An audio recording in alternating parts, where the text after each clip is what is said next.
Just a second.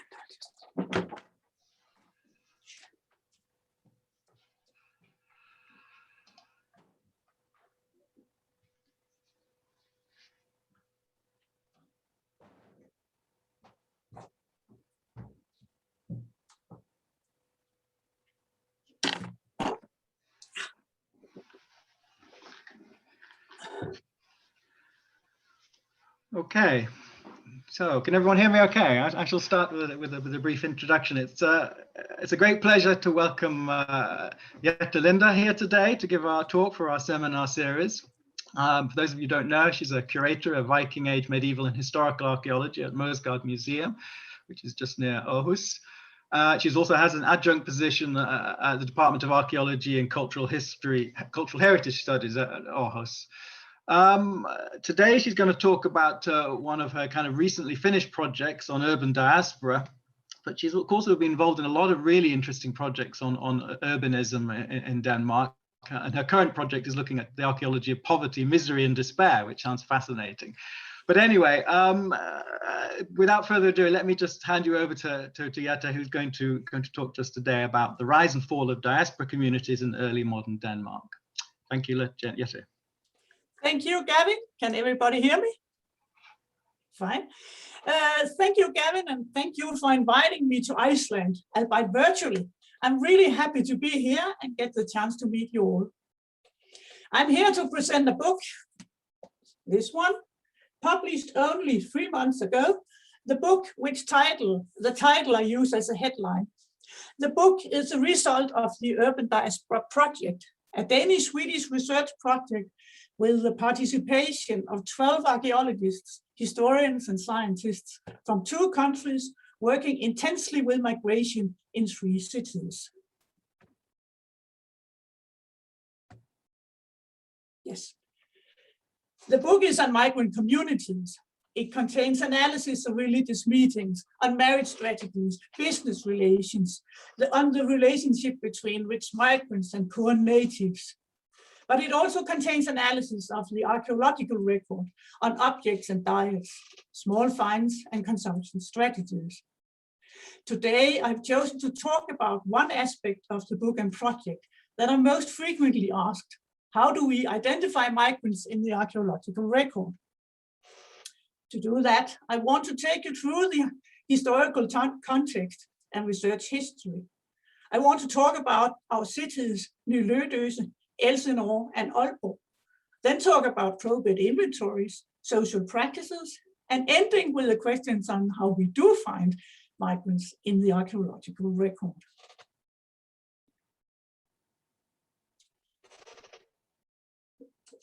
Not many people know today that the past we see is reflected through a migrant's gaze. To the left is King Gustav Adolf of Sweden, portrayed in 1624 by his court painter Jacob Hofnagel. Hofnagel was born in the Netherlands, educated in Amsterdam and Vienna, and employed by Gustavus Adolphus in 1622. He lived in Gothenburg, the major migrant-dominated town in Sweden that I'm going to talk about a little later, until 1627, where he moved to Amsterdam and then to Hamburg, where he died before 1633. To the right is King Christian IV of Denmark-Norway, portrayed in 1612 by his court painter, Peter Isaacs. Isaacs was born in the Danish city of Elsinore as a son of a Dutch envoy. He was educated in Amsterdam and employed by the king from 1607 onwards, spending his time partly in Amsterdam and in Elsinore, where he died in 1625 in a great plague. There's little doubt that Hofnagel's painting of Gustavus Adolphus is a far superior psychological portrait. The sharp and skeptical gaze of the monarch rests upon us, prying into our worth and use in his political project, the modernization of the Swedish state.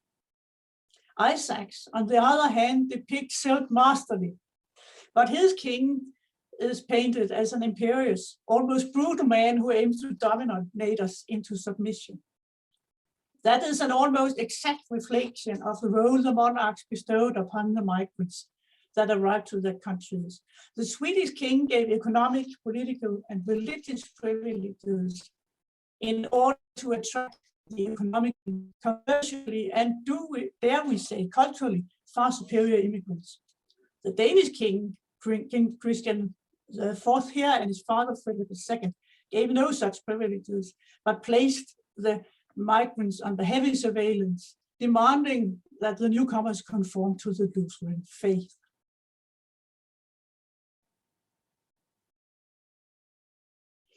The topic of migration in the early modern period has a very long research history. Historians have been writing on migration in Scandinavia at least since the 80s. The examples are in here of Denmark by Uffe Østergaard, and the Norwegian immigration history by Knut Kjell and others. And more works are being written as I speak. For example, Martin Andersen's splendid migration in 16th century Sweden that I bring in the center. Many others has been active too in Scandinavia and otherwhere.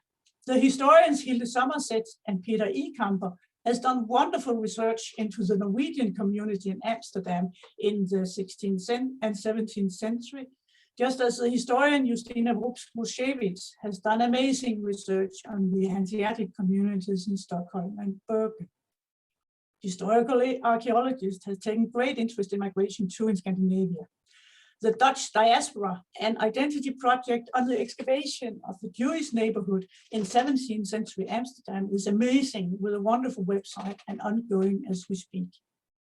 Likewise, archaeologists in Sweden have worked intensely with migration through a couple of decades, especially centered around the early industries and the many immigrants like Louis de Geer, the great industrialist of Dutch heritage, who was active there.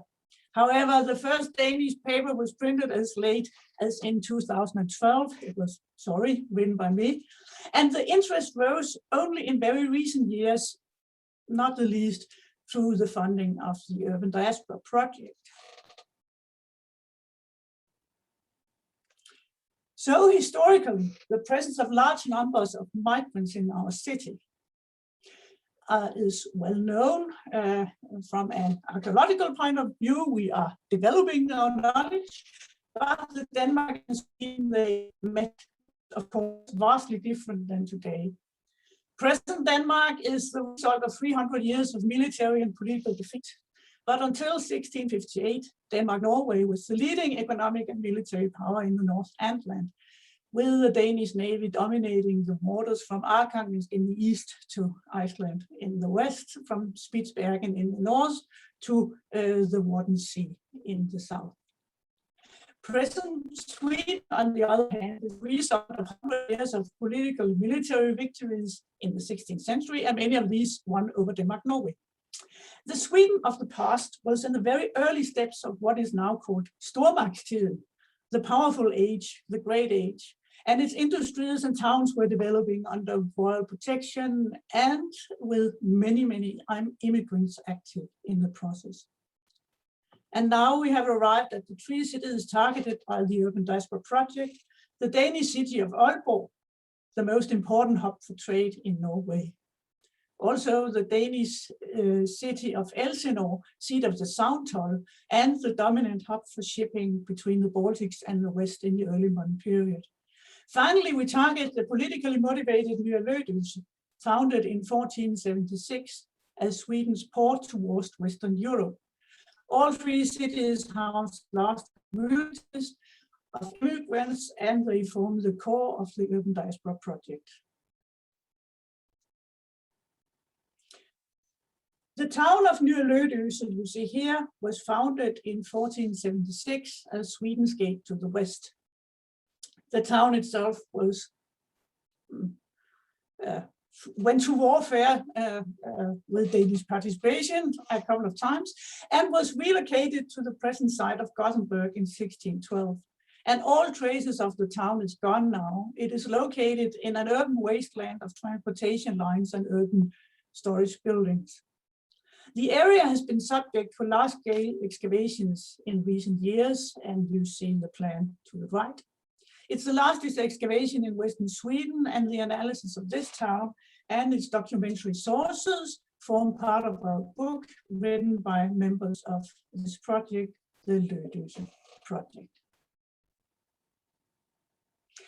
The town of Aalborg, with the connections to Norway, is presently a largely intact 16th century town, and our knowledge of the past stems from the usual excavation on building sites and in the streets. The map to the left shows the excavation we have analyzed in the Urban Duisburg project. The magnificent mansion I show you in the larger picture was built in 1621 by 1624 by one of the town's many wealthy merchants, many of whom were migrants from present Germany and the Netherlands. Elsinore is a very different town. The painting by Peter Isaacs shows the riches flowing to Denmark through the Sound and to the town of Elsinore. The picture shows the unification of Cybele and Neptune, the god and land of land and sea in classical 17th century ways. And from their unification stems the waters of the Sound that brings riches to Denmark, Norway. In the center of the picture, we see the castle Kronborg that guards the Sound and the city at its feet. And in the Sound sways a Danish flag from the ships passing by. The riches and the power of the city was rooted in the fact that every ship that passed through the Sound had to anchor to pay the due, the Sound due, which was introduced in 1476. The traffic turned the city into the major hub for trade and shipping between the Baltics and the West. And that in turn transformed the city from a sleepy medieval town to the richest and most cosmopolitan urban center in early modern Denmark, Norway, and certainly in all of southern Scandinavia. However, the Danish flags on the picture on the ships is a lie, because the majority of the ships passing through the Sound were not Danish at all, but Dutch, as we see here in this expert from the Sound toll registers. The registers document that something between 8,000 and 18,000 ships pass the Sound every year, and since every ship that passed had to pay a due, the Sound toll, the revenue was enormous, about a third of the national product in those days, and all of those riches were channeled through Elsinore. This, of course, happened in the Dutch Golden Age, where Dutch trade routes encompassed the world. The riches landed in the Dutch ports, and from there, Dutch traders brought them to the Baltics to the Sound. The shipments of sugar and spices, silk and tobacco put a deep mark on the city. Even the king himself supplied his household with exotic goods from Elsinore. The Dutch model was admired, and soon the city earned the nickname Little Amsterdam due to its riches, its architecture, and its many migrants.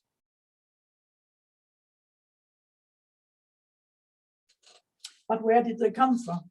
Historical sources show us that the migrants arrived in large numbers and with very different agendas. We have religious and political refugees of independence in the 1560s, who were given royal permission to settle in our countries. Merchants and shipping magnates arrived eager to expand their family business in the north. Craftsmen and artisans like the industrialist Louis de Geer and the royal smith Caspar Finke arrived to be employed on the royal and civil building programs that flourished in these years, transforming our cities. These people are well known from tax records, royal degrees, and burger rolls. However, many less privileged groups whose life is far harder to trace in documentary sources arrived in our cities too, including soldiers and sailors, many female servants whose life is almost impossible to document in the sources most commonly available. The map I have here and the graph show the place of birth of 660 men and women who married in Elsinore. So it is not burghers, it is a subset of the, so to speak, ordinary population we have here. Most of the people we have here was locals or born in Denmark, but a very large subset was born in present Germany. Fewer were born in Scotland and the Netherlands, while few are from further afar. We see that the men traveled greater distances than the women. Most of these men, and certainly the men we have that come from Paris, from Spain, and from, in this case, Naples, were people in constant migration because there were soldiers traveling with the regiments, people who rarely stayed more than a few years in town. So what we're facing is people in constant migration.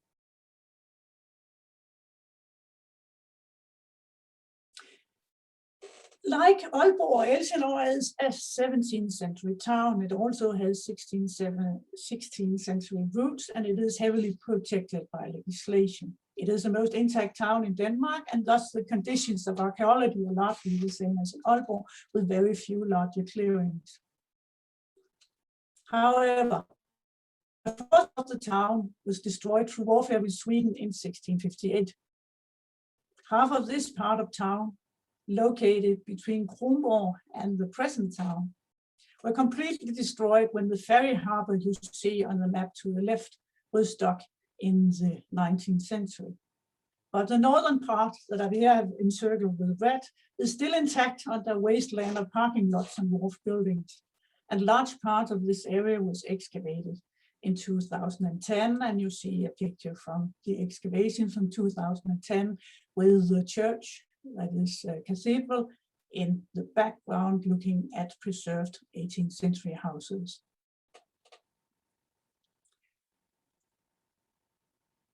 And here is an overview of the excavations that revealed remains of cellars, and a picture here, streets and backyards. What is left is what has escaped the demolition in 1658, but among the finds are several sandstone details that bear witness to the quality of the built environment in this lost part of town.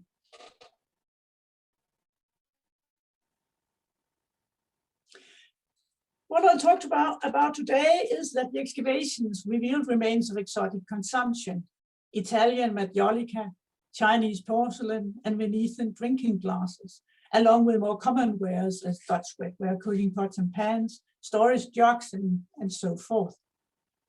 The list of exotic artifacts goes on. We have walking sticks with ivory handles, cast jugs with figurines, stove tiles, of course. What characterized most of these artifacts were their age at the time of the destruction in 1858. The porcelain bowls found there was produced around 1600 and destroyed a good 60 years later. They were also, and the other exotic, characterized by their fine circumstances. They were not found in cesspits we excavated, because we excavated around 15 cesspits here. They were not cast in the cesspits along with other waste and unwanted goods, but found in tiny fragments in the demolition layers. As you see, our analysis of the fine material in the other excavations in town reveals that the rich finds of the sand has very few parallels in the rest of the town. Our archaeobotanists and archaeozoologists in the project concluded that the diet on the plots were just as exotic as the small finds. We found especially a diet of starling and figs that stand out, as did presence of game, a large variety of freshwater fish, and some very large oysters. That consumption is a striking contrast to the bread and gruel-dominated kitchen we found in the archaeological record in most of the other parts of town. The oysters were obviously important from the Wadden Sea, as were the figs, along with spices and oranges, and all imported ships from Amsterdam or Rotterdam. The Icelandic gunner Jón Ólafsson, who served in Christian IV's navy, witnessed such a scene in Elsinore in January 1619 and described it in his memoirs. He writes, "A fortnight earlier, a Dutch ship arrived carrying all kinds of goods and expensive fruits. At that time, there was ice far out in the Sound, and people who had no other work to do cut a channel through the ice more than a mile long, all the way to town. Many people went out on the ice to watch the ship and to buy apples and other fruit." However, we found that only few of the foodstuffs were imported, just as is to be expected in a time where food chains were generally short. They were not all luxurious either. Our scientists saw a large consumption of what they called oddities. That is things as cloudberries, dried cod's head. That is acquired tastes that was not, or only to a very limited degree, commercially available at the time. As I said, all traces of the eastern and excavated part of Elsinore has vanished overground, and part of it has been completely dug away by the ferry harbor, but we were able to reconstruct the townscape from 1590 to 1660 on the basis of surviving cadastral, tax records, municipal accounts, and royal decrees. Blue show the plots in the surviving part of the city, and the reconstructed parts is shown in green and yellow. Through the records, we are able to map the owners of every plot you see here on the map, including the owner and inhabitants of the plots that we excavated. And we know the names of the families, the servants, their biographies, their income, their invoice, and so forth. The picture here, two wonderful pictures by Jan Antonius van Ramenstein from the 1630s, show the likely occupants of part of the excavated areas. This is the Dutch minister resident in Elsinore, Carl van Krakau, who was born in Prague and lived there from 1623 to his death with his wife, Anna von Etz, as you see, his daughters Breiken and Maria, and his servants Ellen and Ingeborg. His servants are Danes. Every servant we find in this city is Dane, no matter if they serve in a Danish or an immigrant household. If I then leave Elsinore and go to the city of Aalborg, of course, the city has seen a large number of excavations too. Since it is, as I said, a protected 16th century town, no very large areas have been excavated. There have been several town plots has been subject to excavations, and a very large number of cesspits has been found, many of them recently and many others found during clearances, especially in the 30s and 40s. Two of these rather well-preserved cesspits from the 40s are seen here in black and white.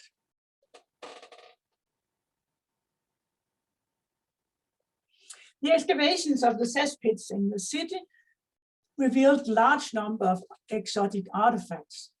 Among them, the Portuguese Majolica plates, one of them carrying the coat of arms of Hamburg and the date 1633, as you see here. We also find Dutch redware pots and Portuguese punch bowls. These artifacts are not seemingly concentrated in special areas, as was the case in Elsinore, but found in cesspits just about all over town. In one of the cesspits, the cesspits that are ringed in with red on this slide in the middle. Unfortunately, I can't really point in this, so you'll have to imagine. In one of the cesspits, particularly, we found a rather exotic assemblage of artifacts. We found a flower pot from Delft with the year 1668 in the bottom, that is to the left, a classical Dutch plate with green glaze to the top, and you see an old drawing of the area in the middle, and then to the left is the rather splendid punch bowl of Portuguese Majolica produced around Lisbon in the 1620s. This bowl that was, as you see, complete when it entered the cesspits, has absolutely no parallels in Denmark. A similar one is excavated in the Portuguese neighborhood in Hamburg, and another is kept at the British Museum, and that is that. This plot in question was owned and inhabited by the man you see here, Christian van Genscher, a merchant born in the Netherlands, who migrated to Aalborg in the 1620s as a young man and married a daughter of the Danish mayor. Such an exogamous marriage practice is a classic way for a newcomer to establish a foothold in town. It's actually quite Hanseatic in its nature, but all but All but one of the migrants chosen for prosopographical analysis in this town married Danish women, typically daughters of mayors and councils. The immigrant Christian van Ginchel rose in the ranks quite quickly thanks to his Danish in-laws, and he founded a salt company, a lucrative business who took him to Portugal a few times. Here he managed to be caught by Moroccan pirates and had to be brought free. It is entirely possible, but of course not proven, that the fine punch bowl we saw was acquired by Ginchel personally in Lisbon, or as a present from business associates there.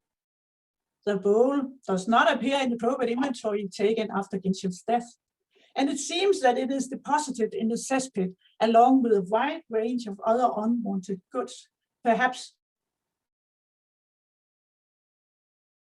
who vacated the property. As we interpreted, deliberate destruction of such a fine exotic object in a cesspit along with other unwanted goods show an entirely different approach to the object than the care and appreciation shown in Elsinore, where tiny fragments were found in demolition layers. And it is tempting to interpret this destruction as the action of a wife who, as a Dane, was brought up to value tangibles as precious metals, but not intangible ones as the husband's sentimental souvenirs. In order to go further into understanding of the role of the exotica we have analyzed, then we analyzed the probate inventories from Aalborg and Elsinore. After death, inventories were taken in both cities from the 1570s, which is fairly early in Denmark. The inventories list first the real estate of the deceased, then the cash and stocks and the value of the portable goods, and finally, the credits and debts of the deceased. And the portable goods is, of course, furniture, dress, beddings in enormous numbers, clothing, paintings, and prints, silverware, and jewels, most of which is totally lost to archaeology of today, of course. As part of the Urban Diaspora Project, the context of just about 1,400 probate inventories were registered in databases. Because the inventories lists show stoneware mugs and jugs, majolica plates, porcelain cups and bowls, the very items we do find among the archaeological remains. So the inventories allows us to contextualize them. We get to learn of owners' monetary worth and where they were used and placed in the home and who handled them. At first, in the 1590s, the valuers seems to be uncertain of the nature and monetary value of these new objects. They were listed among the cover pots and only rarely valued. But from around 1600, the valuers grew more used to the objects and more showed up in the city. Now they get their own category in inventories, stone and glassware. The value is consistently low, much lower than the silver spoons and beakers, sometimes even much lower than a wooden plate. And it is certainly much lower than the silver spoon and beacons that were the most prized possessions of the Danes in the city. The register of the inventory allows us to analyze who actually owned the exotica we find in the excavations. A total of 455 inventories containing exotic goods were taken in the 1640s, as that is the figure I've chosen to bring today. In this slide, we have divided the inventories into two groups, those taken from Danish households and those taken from immigrant households based on personal biographies. It's pretty obvious that exotic goods is far more widespread among the immigrants than among the Danes. Both groups are divided in 5 wealth brackets based on the worth of their portable goods. The figure to the left shows that the Danes who do possess exotica are wealthy, from the upper quartile and up mostly, and the goods they do possess is primarily stoneware that was for sale in shops at the time. We also have around 20 shop inventories. Among the immigrants, on the other hand, far more, that is 2/3 possess exotica, especially stone and rocks, but also a large number of majolica plates and porcelain. And everyone, except the very poorest, is in the possession of such goods.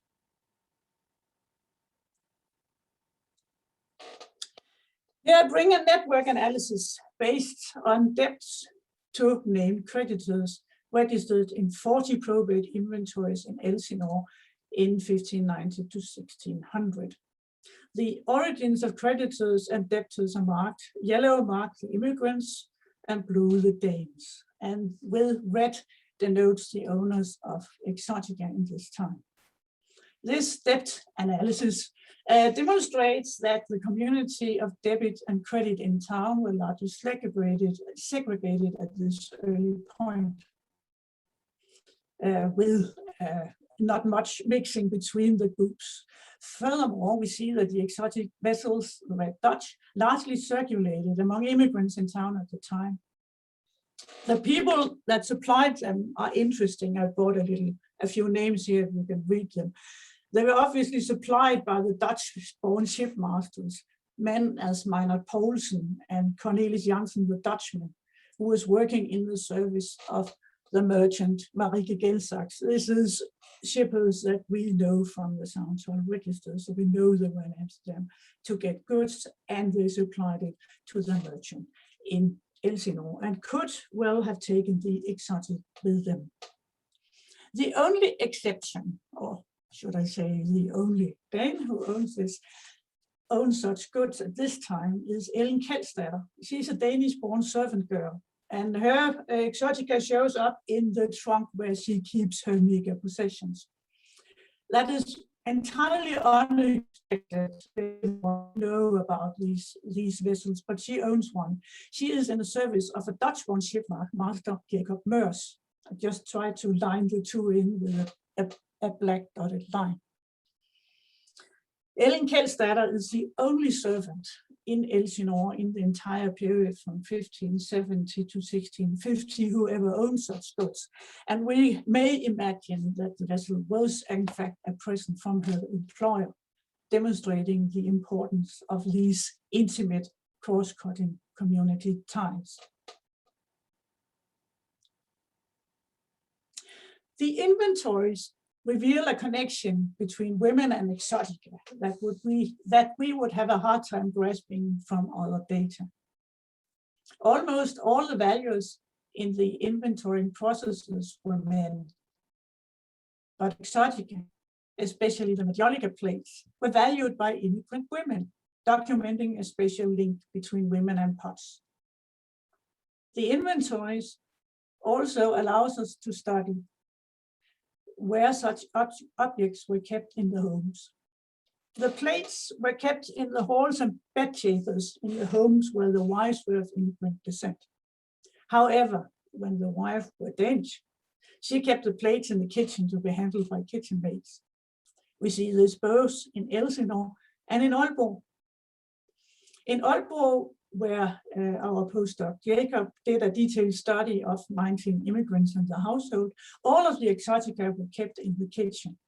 The exception is the one household where the man was married to a woman of immigrant descent, and she stored her vessels in secluded, protected locations in the home, just like her sisters in Elsinore. Our conclusion is that differences in deposition of the type that we saw in the archaeological records reflects different social practices among women of immigrant and Danish descent. Immigrant women were brought up to appreciate and care for these vessels. They were emotional objects that reminded them of home. Danish-born women, on the other hand, they seen them as trinkets we readily discarded when fashion changed.